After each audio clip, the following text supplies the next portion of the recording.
नमस्कार साथियों। बहुत बहुत स्वागत है आपका अपने YouTube चैनल पर। साथियों, आज इस एपिसोड के माध्यम से हम बात करेंगे कुंडली के सभी 12 भावों में सूर्यदेव का फल।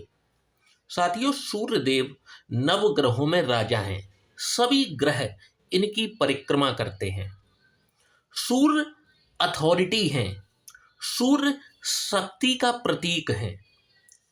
मेष राशि में ये उच्च के हो जाते हैं और तुला राशि में ये नीच के हो जाते हैं। मंगल, चंद्र, गुरु इनके मित्र हैं। शुक्र, शनि, राहु, केतु इनके शत्रु। बुध इनसे समभाव रखते हैं। सूर्य से हम पिता को भी देखते हैं, सूर्य से हम सरकार को भी देखते हैं। इस संसार में सबसे बड़ी ऊर्जा के स्रोत ही सूर्य हैं। सूर्य कॉन्फिडेंस है। सूर्य आत्मबल है। सूर्य आपको कॉन्फिडेंस लेवल, जिसके सूर्य अच्छे होंगे ऐसे व्यक्ति का कॉन्फिडेंस लेवल बहुत अच्छा होता है। बढ़ चढ़ करके ऐसा व्यक्ति कार्य करता है और समाज में सम्मान भी प्राप्त करता है। वहीं यदि किसी के सूर्य पीड़ित हो जाएं, नीच के हो जाएं, तो इसी के ठीक विपरीत भी रिजल्ट्स देखने को मिलेंगे। साथियों, देर न करते हुए अपने वीडियो की शुरुआत करते हैं और जान लेते हैं कि कुंडली के विभिन्न 12 भावों में विराजमान होकर के सूर्यदेव किस प्रकार का परिणाम प्रदान करेंगे। आपकी चाहे कोई भी लग्न हो, चाहे आपकी कोई भी राशि हो, कोई फर्क नहीं पड़ता। आप सिर्फ अपनी जन्म पत्रिका उठा लीजिए और देखिए कि आपके सूर्यदेव किस भाव में विराजमान हैं और हमारे बताए हुए फल आपको प्राप्त हो रहे हैं या नहीं हो रहे हैं।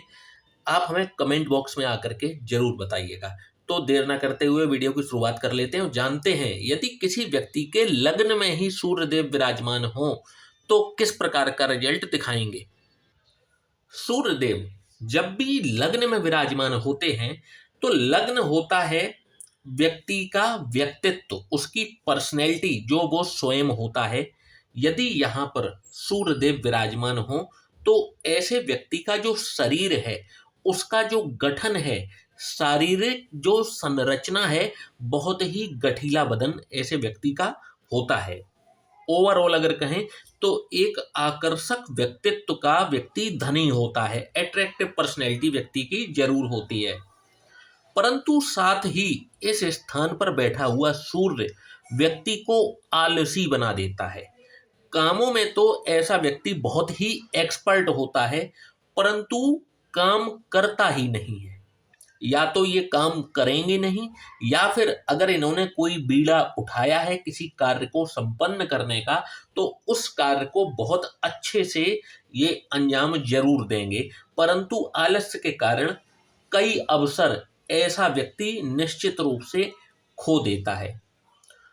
अननेसेसरी, अनावश्यक इनको क्रोध आता है, बार बार आता है।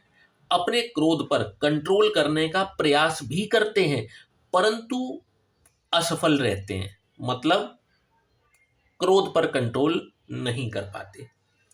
पर्यटन करने के, घूमने फिरने के बहुत ज्यादा शौकीन होते हैं। नए नए स्थानों पर जाना, नए नए लोगों से मुलाकात करना, उनसे बातचीत करना इनको बेहद पसंद होता है। नेत्र, आंखों और त्वचा से संबंधित कोई ना कोई रोग इनको हमेशा लगा ही रहता है। इनके अंदर कामातुरता, काम की जो अग्नि है बहुत ज्यादा होती है। इसको भी इन्हें जरूर कंट्रोल करना चाहिए। साथियों, बात करते हैं यदि सूर्यदेव द्वितीय भाव जो कि धन, कुटुंब और वाणी का भाव है, यदि सूर्यदेव यहां पर विराजमान हो तो कैसा रिजल्ट दिखाएंगे। तो यहां पर बैठे हुए सूर्यदेव इनको अत्यंत भाग्यशाली बनाते हैं। जिस किसी कार्य में ये हाथ डालेंगे, यदि जरा सा भी ठीक ठाक प्लानिंग कर ली है इन्होंने, ठीक ठाक उस कार्य को समय दिया है सोचने में, तो इनको सफलता अवश्य मिल जाती है। धन की कोई कमी नहीं होती, अर्थात ऐसा कोई कार्य नहीं है इनके जीवन में जो ये कह सकें कि मेरा धन की वजह से काम रुक गया।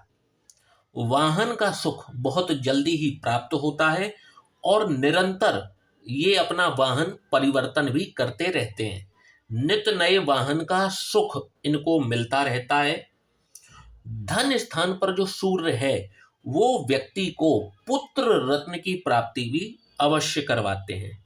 दांत और मुख से संबंधित कोई न कोई रोग इनको इस स्थान पर बैठे हुए सूर्य अवश्य देते हैं। साथियों, बात करेंगे यदि सूर्यदेव तृतीय भाव में विराजमान हो, जो कि आपके पराक्रम का भाव है, छोटे भाई बहनों का भाव है, यदि सूर्य यहां पर विराजमान होते हैं तो ऐसा व्यक्ति शौर्यवान होता है। ऐसे व्यक्ति का जो पराक्रम है प्रचंड स्तर का होता है और इस पराक्रम का वो ठीक स्थान पर प्रयोग भी करता है। कारण यही है कि उसको सम्मान की प्राप्ति भी होती है और देखा जाता है कि यहाँ पर जब भी सूर्य विराजमान हो, ऐसा व्यक्ति सम्मान का बहुत भूखा भी होता है। ऐसा व्यक्ति कई बार बिना किसी पैसे के लालच के केवल सम्मान प्राप्ति के लिए अपना समय और पैसा लगाता है और इतना सब करने का इनको प्रतिफल भी अवश्य मिलता है। कहने का मतलब है कि जब ये अपना समय और पैसा भी लगाते हैं सम्मान प्राप्ति करने के कारण, तो इनको सम्मान प्राप्त होता भी है। जब भी सूर्य तृतीय भाव में विराजमान हो, ऐसे व्यक्तियों को अपने भाइयों से सतर्क रहना चाहिए, क्योंकि इनको इनके भाइयों का विरोध सहना पड़ता है। चाहे ये सही हो चाहे ये गलत हो, सभी कार्यों का इनके भाइयों ने विरोध करना है तो करना है। जन्म स्थान से दूर जाकर के तरक्की इनकी होती है। यदि ये जन्म स्थान पर ही बने रहेंगे फिर ये तरक्की नहीं कर पाते। आय से अधिक खर्च करना इनकी एक कमजोरी कहा जा सकता है। साथियों, बात करेंगे यदि चतुर्थ भाव में सूर्यदेव विराजमान हो तो कैसा रिजल्ट करेंगे। तो आप देखेंगे कि ऐसे व्यक्तियों को अपने मित्रों से बहुत सावधान रहना चाहिए। इनके ऐसे बहुत से ऐसे मित्र होते हैं जिन पर ये बेइंतहा विश्वास करते हैं। उन्हीं कई मित्रों में से कोई ना कोई एक ऐसा मित्र होता है जो इनको धोखा अवश्य देता है। यदि इनकी जीवन शैली की बात की जाए तो आप देखेंगे कि इनका जो चितवन है वो कुछ इस प्रकार का होता है कि कभी यहाँ खड़े हैं, कभी वहाँ खड़े हैं, कभी इधर टहल रहे हैं, कभी उधर टहल रहे हैं, मतलब। और इनके जो विचार होते हैं वो भी कई बार अनस्टेबल होते हैं, अस्थिर विचार होते हैं। एक विचार दिमाग में आया फिर उसको बदल दिया, फिर दूसरा आया फिर उसको बदल दिया। इस प्रकार से फ्लक्चुएशन देखने को मिलती है इनके थॉट प्रोसेस में, इनके विचारों में। और यदि बात करें तो इनका जो शरीर है, शरीर का जो गठन है कई बार संतुलित होता है और कई बार दोहरा शरीर भी इनका हो सकता है। यहां पर बैठे हुए सूर्य इनको लग्जरी वाहन का और एक बढ़िया मकान का भी सुख प्रदान करते हैं। सूर्य जब भी चतुर्थ भाव में हो, ऐसे व्यक्ति को मकान की प्राप्ति और वाहन की प्राप्ति जीवन में जरूर होती है। साथियों, बात करेंगे सूर्य यदि पंचम भाव में विराजमान हो जाएं तो कैसा रिजल्ट दिखाएंगे। साथियों, पंचम भाव संतान का भाव है, विद्या का भाव है। जब भी सूर्य देव यहाँ पर विराजमान होते हैं ऐसा व्यक्ति बहुत ही बुद्धिमान होता है। सभी लोग इनसे सलाह लेकर के कार्य करते हैं। विवेक का इस्तेमाल बहुत ही बेहतर और बहुत ही संतुलित ढंग से करते हैं। परंतु यहाँ पर बैठा हुआ सूर्य व्यक्ति के हृदय रोग का कारण बनता है, पक्षाघात का कारण बनता है। इसलिए इनको इस बात पर विशेष ध्यान देना चाहिए, नियमित रूप से व्यायाम को अपने जीवन का हिस्सा बनाना चाहिए। संतान इनको या तो होती ही नहीं है या फिर देरी से होती है। कुंडली मिलान करके इनको विवाह करना चाहिए। मेहनत का जो फल है वह भी इनको बहुत देरी से प्राप्त होता है। ऐसा नहीं है कि इनको इनकी मेहनत का फल मिलेगा नहीं, जरूर मिलेगा, परंतु देरी से मिलेगा।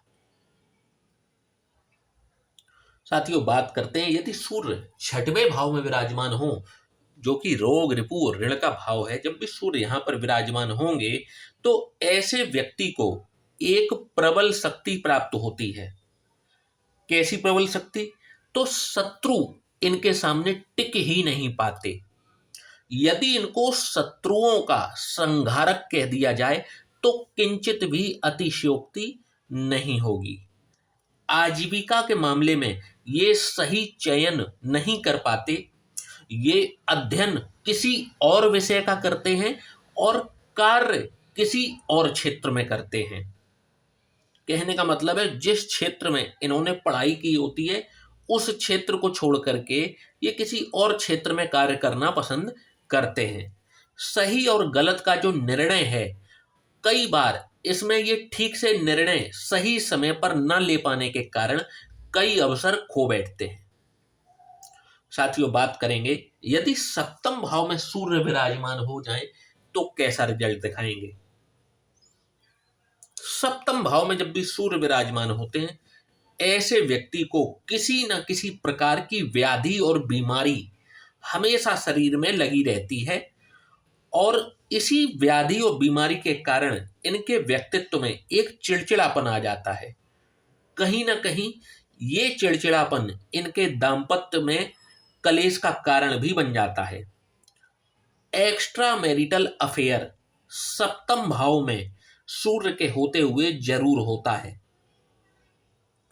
जब भी सूर्य सप्तम भाव में विराजमान हो, इनके अपने जीवन साथी के साथ भी वैचारिक मतभेद जरूर होते हैं और इनका जो जीवन साथी इनको प्राप्त होता है वो इनको, चाहे वो संसार में किसी का भी सम्मान कर ले, परंतु वो इनका सम्मान नहीं कर पाता।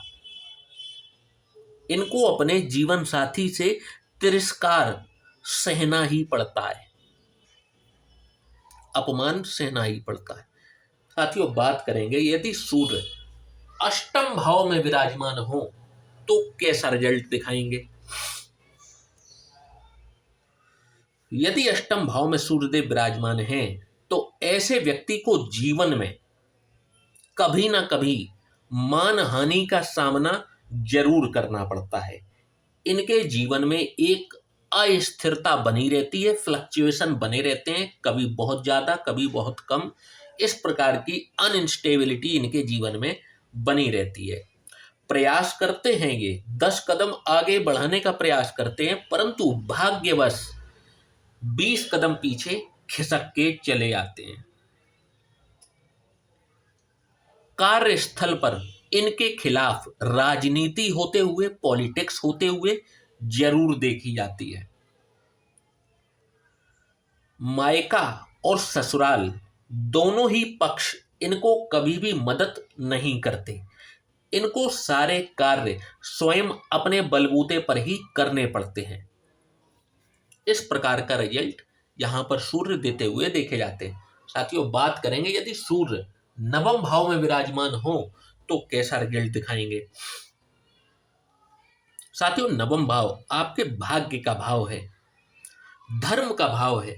जब भी सूर्यदेव यहां पर विराजमान हो, ऐसे व्यक्ति को हर कार्य कुशलता प्राप्त होती है, जिसको कि यदि हम कहें कि ऐसा व्यक्ति मल्टी टैलेंटेड होता है।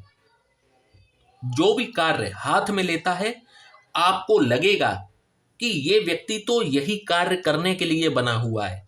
इतना सफाई से, इतनी कुशलता से कार्य करता है, परंतु कई बार ये अपनी कार्य कुशलता का, अपनी इस स्किल का गलत प्रयोग करते हैं, जिसके लिए बाद में इनको पछताना पड़ता है। यहां पर जब भी सूर्य विराजमान हो तो ऐसे व्यक्ति के अपने वैवाहिक संबंधों में कटुता आती ही आती है। रिश्ता खराब होता ही होता है। कई बार जब भी सूर्य नवम भाव में विराजमान हो, ऐसे व्यक्ति का ईश्वर पर से भी विश्वास उठते हुए देखा जाता है। कई बार व्यक्ति नास्तिक होते हुए देखा जाता है। मैरिटल लाइफ का मैंने बता ही दिया कि मैरिटल लाइफ भी डैमेज होते हुए स्पष्ट रूप से देखी जा सकती है। साथियों, बात करेंगे यदि सूर्य दशम भाव में विराजमान हो तो कैसा रिजल्ट दिखाएंगे। साथियों, दशम भाव आपके कर्म का भाव है और सूर्य की सबसे फेवरेट पोजीशन। जब भी सूर्य यहाँ पर विराजमान होंगे, ऐसे व्यक्ति को सरकार से बड़ा धन लाभ होता है, सरकार से बहुत लाभ मिलते हैं। और दशम भाव में सूर्य एक राजयोग क्रिएट करते हैं। ऐसा व्यक्ति बहुत फेमस होता है, जहाँ पर भी रहेगा सोसाइटी में, अपने शहर में, ऐसा व्यक्ति नामी ग्रामी व्यक्ति होता है, बहुत नाम बनाता है। ऐसे व्यक्ति का जो कार्य क्षेत्र है वो सूर्य की तरह ही चमकता है। यदि सूर्य यहाँ पर मेष राशि में विराजमान हो तो व्यक्ति को सेलिब्रिटी बनने तक का योग निर्मित कर देते हैं। ऐसा व्यक्ति बहुत आप कहेंगे कि बड़े स्तर पर ऐसा व्यक्ति फेमस हो जाता है। बहुत ही बेहतरीन पोजीशन होती है सूर्यदेव की यहाँ पर विराजमान। और यहाँ पर सूर्यदेव जब भी विराजमान होंगे, माँ लक्ष्मी की कृपा ऐसे व्यक्ति के ऊपर सदैव बनी रहती है। धन धान्य ऐसे व्यक्ति को भरपूर मात्रा में प्राप्त होता है और अकूत संपत्ति जीवन में ये बनाते हैं। जैसे हम कहें कि जबरदस्त वेल्थ ये एक्युमुलेट करते हैं। साथियों, बात करेंगे सूर्य जब भी एकादश भाव में विराजमान हो तो कैसा रिजल्ट दिखाएंगे। तो जब भी सूर्य एकादश में विराजमान होते हैं, ऐसा व्यक्ति कला का बहुत बड़ा प्रेमी होता है, बहुत बड़ा कद्रदान होता है। कला के क्षेत्र में जो है ऐसे व्यक्ति को विशेष रुचि होती है। संतान से संबंधित कोई ना कोई चिंता इनको सदैव बनी रहती है। एक प्रचंड राजयोग यहाँ पर घटित होते हुए देखा गया है और उसका लाभ इनको सूर्य की दशा में अवश्य ही प्राप्त होता है। ऐसे व्यक्ति जिसके सूर्य एकादश भाव में विराजमान हो, पिता से भी अत्यंत लाभ होता है ऐसे व्यक्ति को। ऐसे व्यक्ति के जो पिता होते हैं, इनको काफ़ी सपोर्ट करते हैं जीवन में और उनको काफ़ी लाभ मिलता है इस चीज़ का। साथियों, बात करेंगे सूर्य द्वादश भाव में विराजमान हो तो कैसा रिजल्ट दिखाएंगे।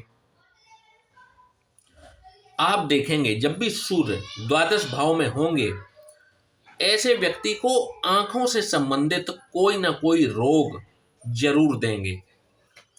ऐसे व्यक्ति के अंदर कामातुरता, काम की अग्नि जरूरत से ज्यादा होती है। यदि ये अपनी काम वासना पर, काम की अग्नि पर कंट्रोल नहीं करेंगे तो ये जीवन में कभी भी सफल नहीं हो सकते। यात्राओं से सदैव इनको कष्ट ही मिलता है, इसलिए संभल कर इनको यात्रा करनी चाहिए। सूर्य जब भी द्वादश भाव में विराजमान होते हैं, ऐसे व्यक्ति के पिता का जीवन या तो संघर्षपूर्ण होते हुए देखा गया है या फिर ऐसे व्यक्ति के पिता को शारीरिक व्याधियां, बीमारियां अक्सर लगते हुए देखा जाता है। ये पिता के लिए यहाँ पर जब भी सूर्य विराजमान हो, ये अच्छी पोजीशन नहीं होती। चाहे उनको धन से दुखी होना पड़ता है, संघर्ष करना पड़ता है, चाहे उनको बीमारियों से संघर्ष करना पड़ता है इनके पिता को। तो साथियों, इस प्रकार के रिजल्ट सूर्यदेव कुंडली के विभिन्न 12 भावों में प्रदान करते हुए देखे जाते हैं। यदि आपको भी कुछ इसी प्रकार के रिजल्ट देखने को मिल रहे हैं तो कमेंट बॉक्स में आकर के हमें जरूर बताइएगा, हमारा भी उत्साहवर्धन होता है। यदि आप भी अपनी कुंडली का विश्लेषण करवाना चाहते हैं तो नीचे दिए हुए इस व्हाट्सएप नंबर पर आप हमसे संपर्क कर सकते हैं। जय श्री राम।